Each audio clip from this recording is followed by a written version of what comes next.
Okay, let's dig into this a bit. Have you ever really considered how a region, one that maybe looks quite small on a map, can be just absolutely central to a nation's whole story, its economy, its identity? Yeah.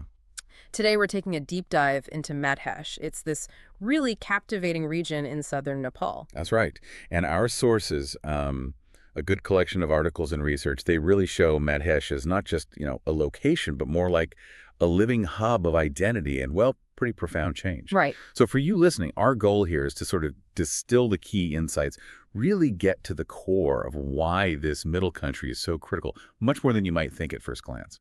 So when we talk about Madhesh, we're essentially talking about those fertile southern plains in Nepal, part of the Terai region. Exactly. The name itself, Madhesh, comes from Sanskrit Madhya Disha, means middle country. Middle country, okay. And size-wise, it's not huge, about 6.5% of Nepal's land? Something like that. Yeah, around 9,661 square kilometers. Yeah. But don't let the size fool you. It's incredibly densely populated. And agriculturally vital, right? The breadbasket. Oh, absolutely. It produces something like over 60% of the country's entire agricultural output. Think rice, wheat, sugarcane. Huge. Huge. Wow. But that economic importance, it kind of highlights a bit of a longstanding tension there, doesn't it? It really does. And what's quite fascinating is how this massive economic contribution often seems, historically at least, kind of contrasted with its political influence or lack thereof. It's always been this crucial piece for Nepal's stability, yet the people there have often felt, well, underrepresented. That's a theme that's really woven deep into its identity. And it's amazing this region that's so important today has roots going way, way back, ancient history. Oh, deep roots. Madhesh was historically part of the ancient Maithili kingdom. Right, associated with King Janak and Sita from the Ramayana, Janakpur being the heart of it all. Exactly. Janakpur is still its cultural heart. And then, became part of modern Nepal gradually after 1816, and then more formally with those treaties with the East India Company in 1860. Right. So we're talking millennia of cultural layers here. It's not just a modern administrative region. Not at all. And that history has created this incredible cultural tapestry.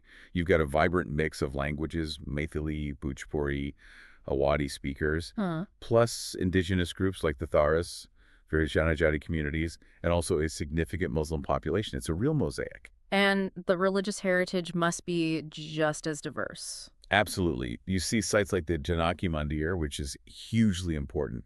And then there's this rich blend of festivals, Holi, Chhath, Diwali, all celebrated with their own distinct local character. It really reflects that deep diversity. Okay, so with all that rich history and culture as a backdrop, how did Mahesh kind of navigate its path in modern politics? It seems like it's been a real focal point for change. It definitely has. Especially with those three big popular uprisings, 2007, 2008, and then 2015 again. What was really driving those? Well, fundamentally, those movements were sparked by this pervasive sense of systemic marginalization. Right. A feeling that Madhesi voices just weren't being heard, that their specific concerns were being ignored within the sort of wider Nepali state system. So what were they asking for specifically? They pushed hard for greater federalism, for proportional representation in government bodies, and ultimately for a new constitution that would properly recognize and, actually address their demands for inclusion and equality. And did it work? What was the impact? Oh, the impact was significant, yes.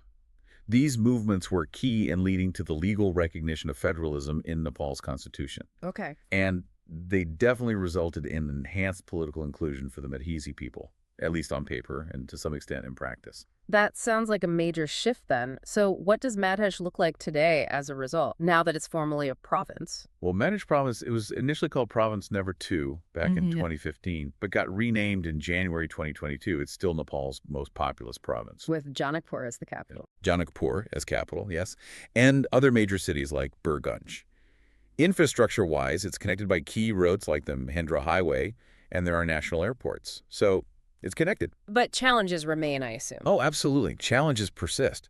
A really big one is the issue around citizenship by descent. How does that work?